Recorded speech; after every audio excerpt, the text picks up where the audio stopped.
Hi guys, Ray here from City Fan TV, and I'm joined by the B in the Bang. The B in the Bang. Bernard Janine. How you doing, buddy? Oh, all right, mate. Yeah, I'm just see this guy here, this bloke here. See, a lot of these teams, all those other 19 teams will be hoping for this sort of moment this season. Absolutely. And it's not going to happen, mate, because it's ours again. So ours again. Well, that's the end of the video, guys. We look at the upcoming Premier League season, but Bernard's already told us that's it. Finished. Anyway, thanks for joining us, guys. We'll see you soon. That'll be a short video. No, we're going to look at all the teams in the Premier League.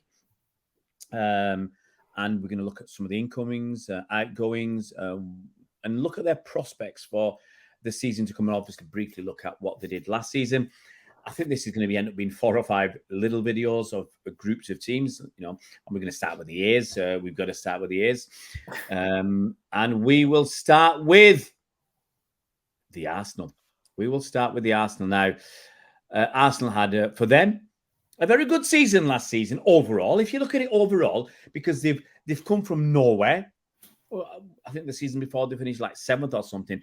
They come from nowhere to finish 2nd, which is very commendable, I think, to finish 2nd to Manchester City, who won it quite comfortably in the end. But that doesn't tell the full picture, because in reality, Arsenal were on top of the league for pretty much all the season, until right at the end, where there's no question about it. They bottled it. They bottled it at the end of the season with those draws against, was it West Ham? They drew against Liverpool after being 2-0 up. They lost at Brighton, actually battered by Brighton. And, they came up to Manchester. We all remember Robbie Lyle from AFTV, his Churchill moment video. And they got battered. Really did get battered up in Manchester. But hey, they've won the Community Shield. So surely, Bernard, and besides winning the Community Shield, they spent the best part of the thick end of 250 million quid this season. So surely, Bernard, it's got to be their season this year. Let me quickly tell you who they bought, who's come in and who's gone. The major ones. Okay. So obviously, they have brought in Kai Havertz, 65 million quid. He started where he finished off last season. What, not scoring? They've got this Jurian Timber for about, was it 40 million or whatever? He was dragged off in the Community Shield because it was crap. Yeah, go on. They chopped him down, didn't they? Timber.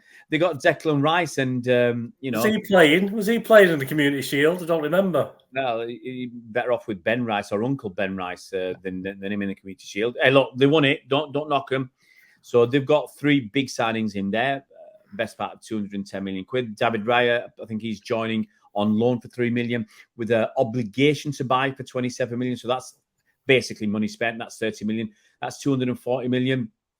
They're still looking at other players. I don't know how they do it. I mean, personally speaking, and I'm just going to whisper this, I think they should be investigated under FFP, because how can they spend all this money when they're not winning anything? They're not winning anything. Last season they won. How much did they get for the Community Shield? What was it, 1.5 million quid or whatever? But that doesn't, a tenner and a packet of fags. Yeah, it doesn't pay for anybody. So look, we are having a bit of a laugh at Arsenal. But question is, Bernard, do you think they're going to be stronger this season? Do they look stronger, either not just in the first team, the bench, but mentally? This is where they lost it last season. They lost it up here. Do you think they're going to be stronger this season? I think the squad's stronger. I think they've got, and that's where they may have suffered last year. I mean, obviously they missed Jesus, didn't they, for a long time of last season? But they carried on winning, even though they missed him. They still carried on doing the business up to a certain level. Yeah, I think the squad's definitely stronger.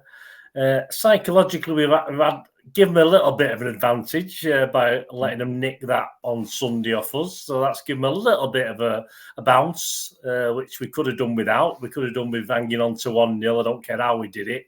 We could have just been, that would have been nice. And of course, Ramsdale, who isn't even guaranteed to be there this season, has been sticking up and putting their boot in and saying they've got rid of the mental block now. It's out of the way, blah, blah, blah.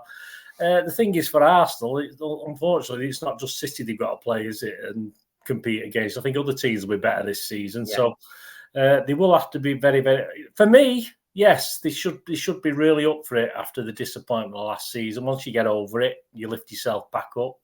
Arteta, as we can see from his various programmes, is inspirational at times, and he's a mad ass at times. Probably more a mad ass than inspirational, but that's his character. And I think they'll give it a flipping good go. And I think they are a better team than they perhaps like. I mean, Havertz discounted because, let's be honest, as long as they stick Havertz out on the wing, don't have him anywhere near goal, don't have him trying to score goals, they're fine. Stick him in the middle, they've got no chance. So as long as Arteta learns that very quickly, I think they've got a good chance. I think it's been. I thought they got over the mental block the previous season when they bottled it and dropped out of the Champions League spots when it was theirs. It was, they had 1 foot already in there, and they bottled it that season. So they bottled it again last season. I'm not so sure mentally that they're right. I don't think generally the play-ons against us in the Community Shield. I don't think that was as good as they played against us all 3 games last season. Yeah. I thought they were, all right, it is a friendly, but they would have been up for it. And I wasn't overly impressed with Arsenal. They scared me last year in all 3 games. I know we stuffed them and beat them in all 3, but in all 3 of the year, including the cup game as well, I was scared of them last season. I wasn't really scared by them in that. Obviously, as I say, it's a curtain raise. It doesn't matter at the end of the day. But, yeah, they didn't really scare me that much on Sunday. They're a bit more ready than us. Obviously, City are notoriously start late for pre-season. They played 6 games, 6 friendlies, did they, during the last couple of weeks? They should be ready for the season.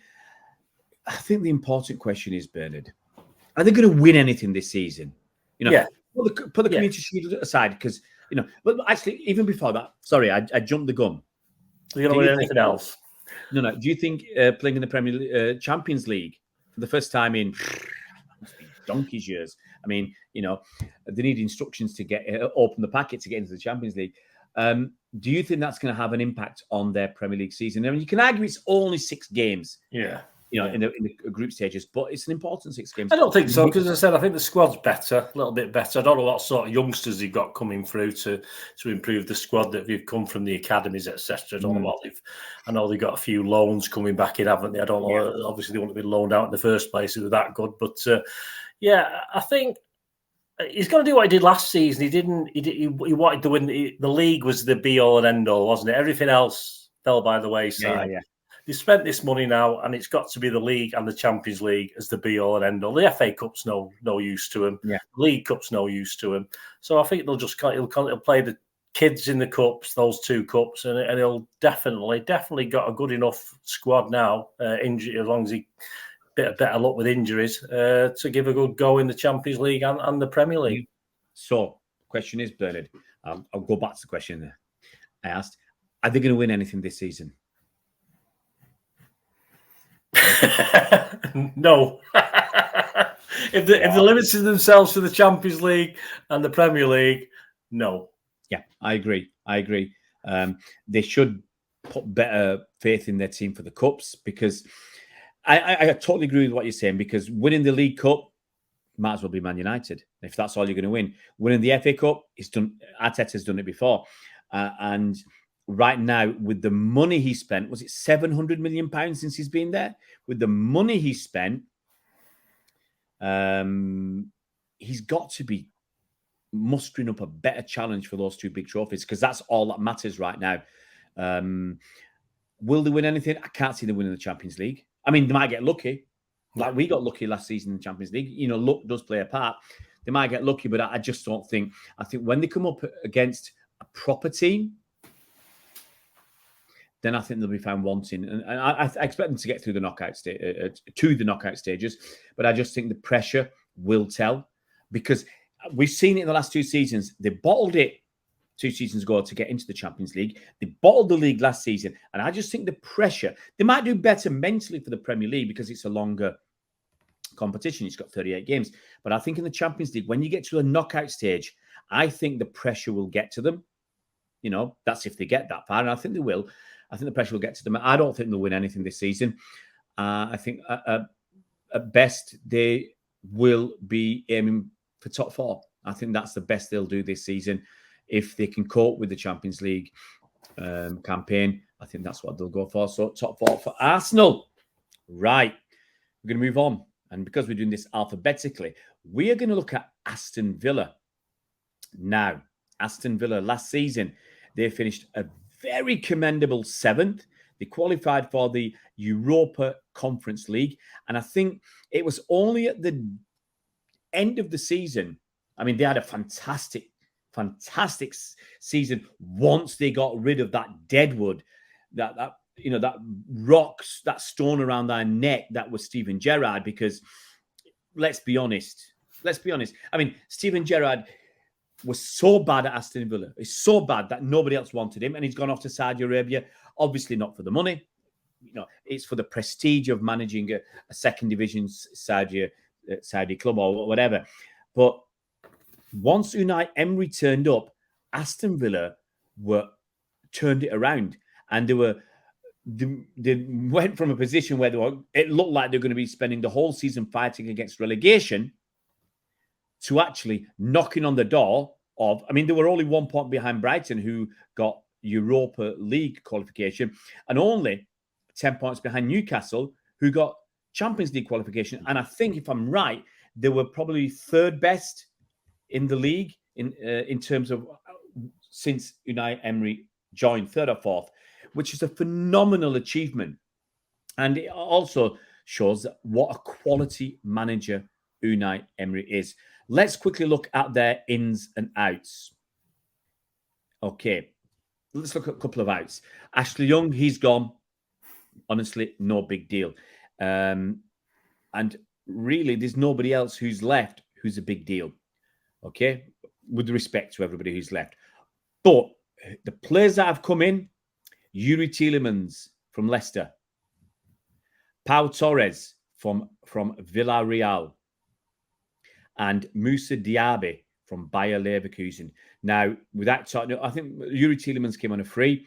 They spent a bit of money on Pau Torres and a fair bit of money on Moussa Diaby. And I think quite a few teams were looking at Moussa Diaby, quite a few teams looking at Pau Torres. And, I think we'd rumoured it a few years ago, had looked at him.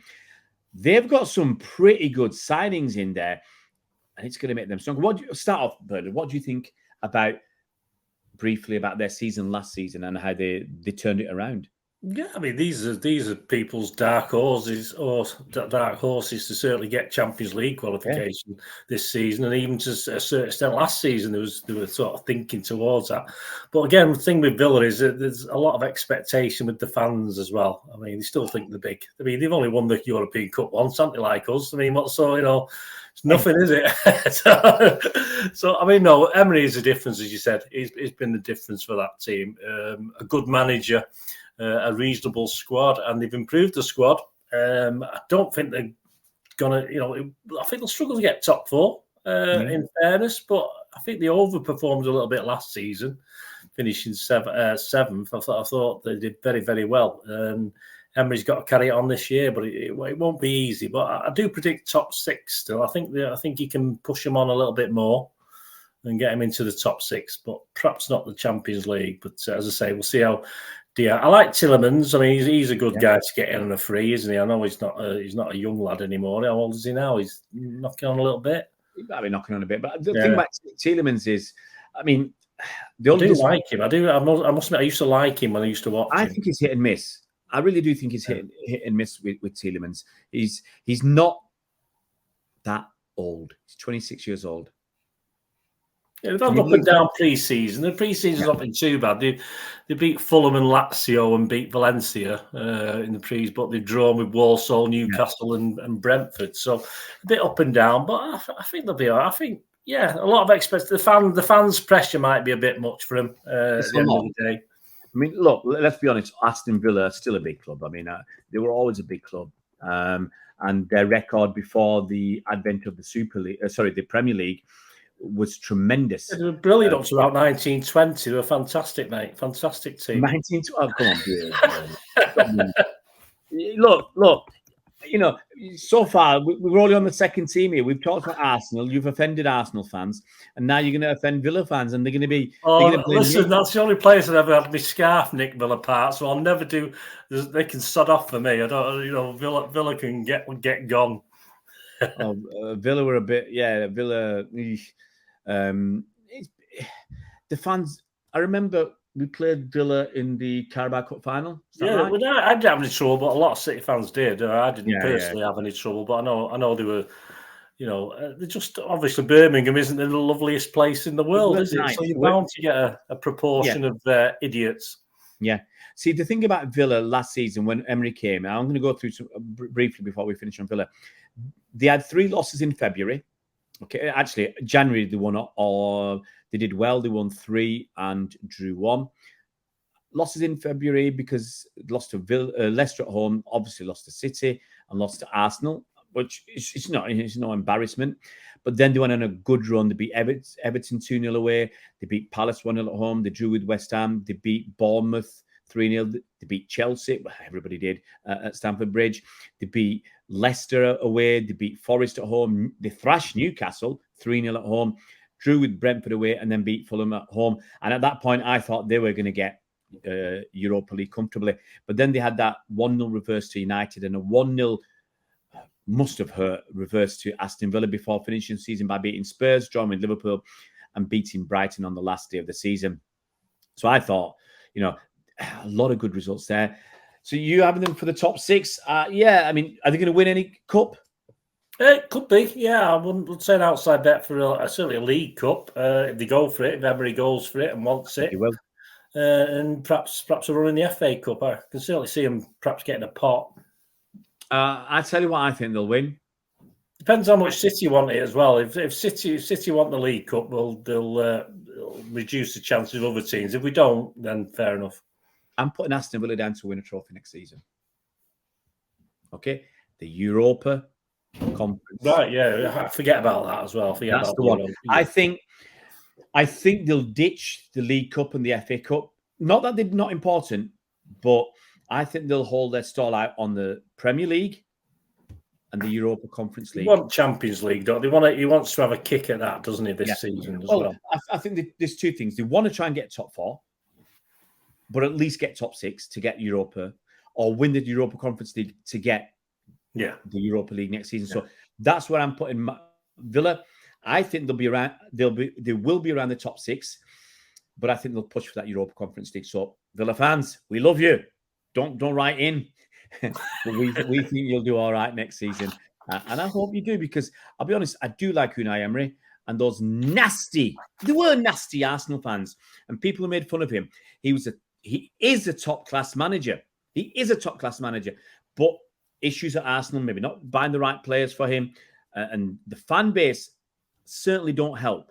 So I've got every bit of respect for the quality of manager that he is, and I hope he and Villa do reasonably well this season. And I agree with you. Top 6 would be fantastic, and Europa Conference League for me.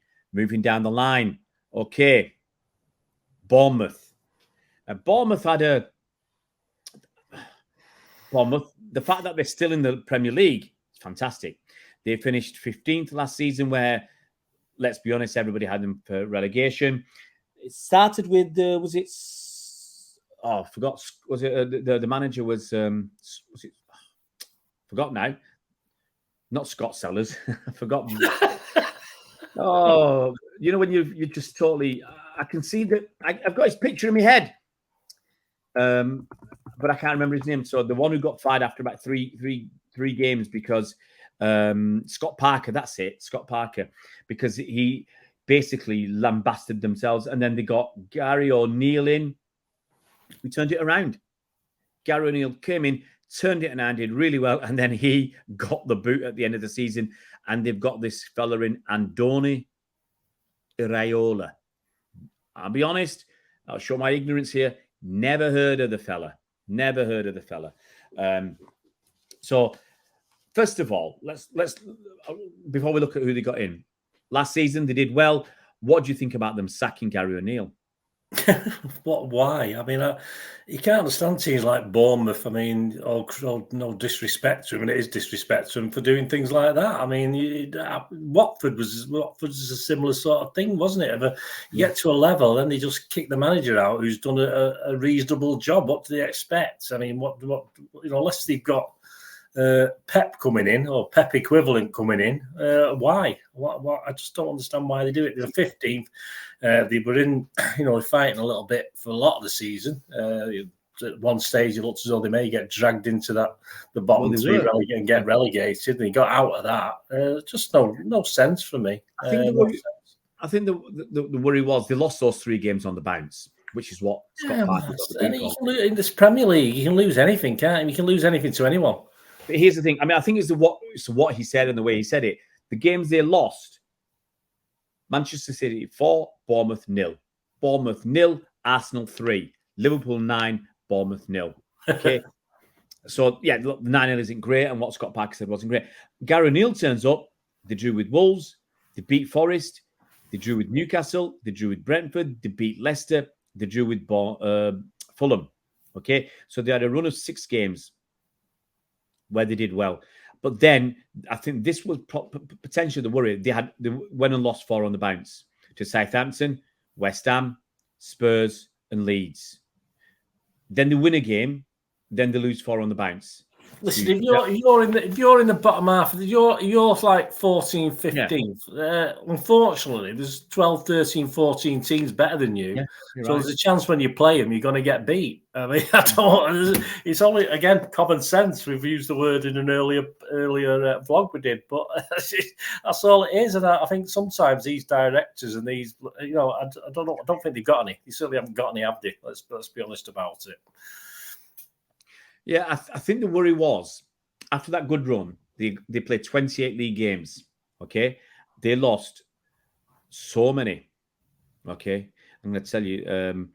Bournemouth are not a Premier League team. They will be going back to the Championship at some stage. I think the worry was they lost 18 out of 28 games, okay? But here's the thing, they stayed up, and they stayed up reasonably comfortably in the end. They were 5 points clear of 18th. They finished 15th. It's not too bad. And I feel sorry for Gary O'Neill. I don't know what this new fellow that's coming in. It'll be interesting to see what he does. Well, they've tried to strengthen, haven't they? You've probably got the guys there, haven't you? Let's have a look. Let's have a quick look at who's come and gone. And do you tell me if you've heard of anybody? Anyway. Well, don't mention Traore. There must be a big mob of family of Traores. Yeah, there is. All right. I mean, I won't recognise any of these, but here we go. They lost this Ciric Dembele. He's gone to Birmingham. They lost Ben Pearson to Stoke. I mean, I say this many times, with all due respect, I've not heard of many of these players. We've got Hamed Traore. He's coming from Sassuolo. Okay. They've got Romain Favre, who's coming from Lyon. They got Milos Kerkez, who's come from AZ Alkmaar in Holland, I think. And they've got Andre Radu on loan from Internazionale Milano, Inter, to you and me.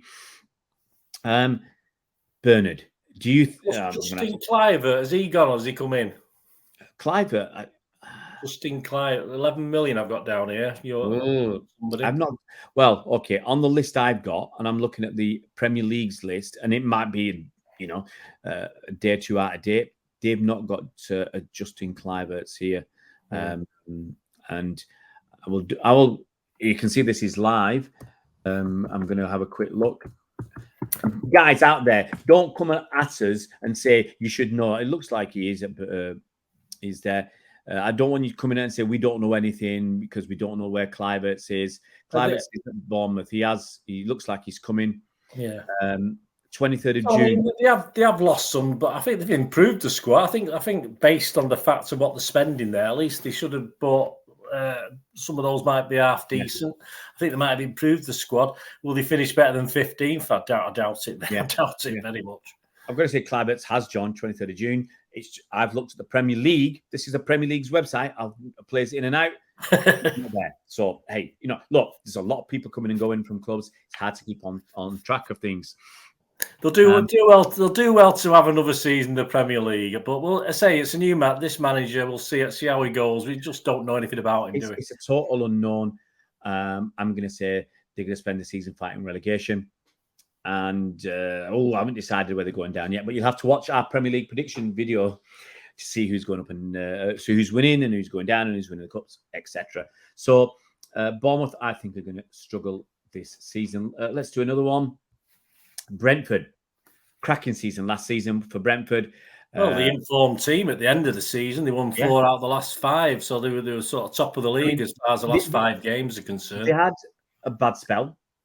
They were really challenging. I thought they would finish in the Europa League spots at one stage because Ivan Toney was on fire, and obviously they're going to miss him because he's not going to be about. But I think they had a mixed start and a cracking period from end of October till the beginning of March, where they 1, 2, 3, 4, 5, 6, 7, 8, 9, 10. They went 12 games unbeaten. 12 games unbeaten. They drew with Wolves, drew with Forest, beat this crap team, the City at the Etihad. They drew with Spurs. They beat West Ham. They beat Liverpool. Pumped Liverpool 3-1. They beat Bournemouth. They drew with Leeds. They beat Southampton. They drew with Arsenal. They drew with Palace and they beat Fulham. What a run that was! They had a spell where they lost 3 games on the bounce in April. So they lost to Man United. They lost to, I think they should have beat Man United that game. I can't remember exactly, but they lost at home to Newcastle and they lost to Wolves. But then, like you said, they had a cracking finish to the season. They drew with Villa, beat Chelsea, who didn't. We say that time and time again in these videos. They beat Forest, lost at Liverpool 1-0. They beat West Ham. They beat Spurs at Spurs, and they beat that crap team again. Last game of the season, they beat Man City. Only team to do the double overs last season. So, cracking season. Obviously, they got the problems with Ivan Toney. Let's go through some of the ins and outs. So, Ivan Toney, obviously, he's not going to be playing until January. Looks like the goalkeeper, David Raya, is going to Arsenal. That's happening at the moment. They've got, obviously, some people I've never heard of. They've got Mark Flecken coming in from Freiburg, Ethan Brierley from Rochdale. Flecken's a goal. He's a keeper, isn't he? Flecken, yeah. Kevin Shardy from Freiburg. Another one, Romeo Beckham. Don't know who he is. He's from Inter Milan. Jisoo Kim from Seongnam. We should have asked Mike about him. They've lost Pontus Jansson to Malmo. They've got Nathan Collins in. I think that's a good signing from Wolves. They've got Arian Zabelli in from Oxford. And other people they've lost Derevisoglu to Galatasaray. Bidstrup to Salzburg. He's gone. They've got Ethan Laidlaw's come from Hibs.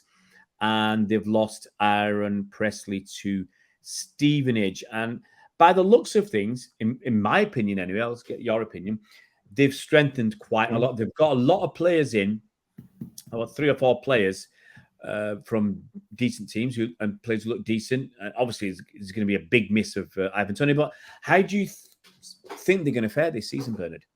I mean, they've been punching above the weight, haven't they? Let's be honest about it. Again, I'm not going to say they're like a Bournemouth, that they're not a Premier League team long term. They've been doing very, very well. All credit to them. 9th was exceptional finish. They're not going to finich 9th. They're not going to finish top 10 this season, I don't think, even with that strengthening. They're going to miss Toney.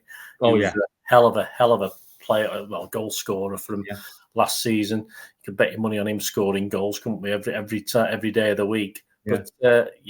But I think as you said, they've strengthened, but he's going to be a big miss. But the thing is, I think more of the same really from Brentford. I think they'll have good periods, bad periods, and I can't see him dalliancing with relegation this season. I think they'll be all right looking at what they did last season and what they brought in. Yeah. Well, second season syndrome. We'll see. Sheffield United did good the first season. They got relegated the season after.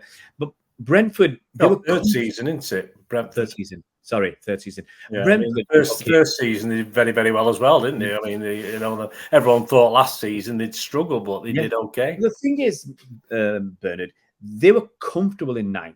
They finished with 59 points. Fulham were 10th with 52. Palace were 11th with 45. So they were well above halfway in that table, well above. And actually, they were 1 point behind Spurs, 2 points behind Villa, who got Conference League, 3 points behind Brighton. And, only 3 points behind Brighton.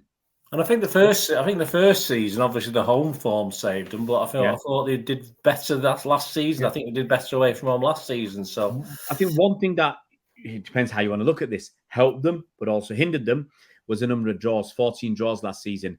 And it's simple. You convert 3 of them into draws into wins, you end up with 65 points. You're knocking on the door for Champions League. It's, it's not going to be easy, but I think what will continue to help them is the fact they're not in Europe. Villa have got that Europa Conference League. Brighton might drop off because they've got the Europa League.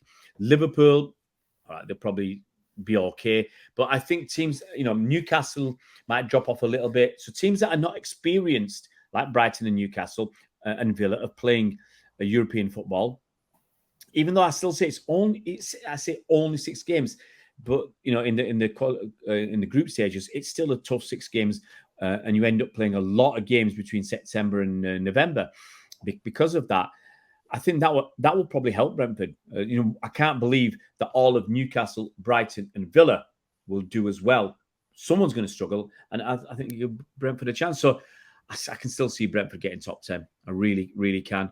But it's how you replace the goals from Ivan Toney. That's going to be crucial.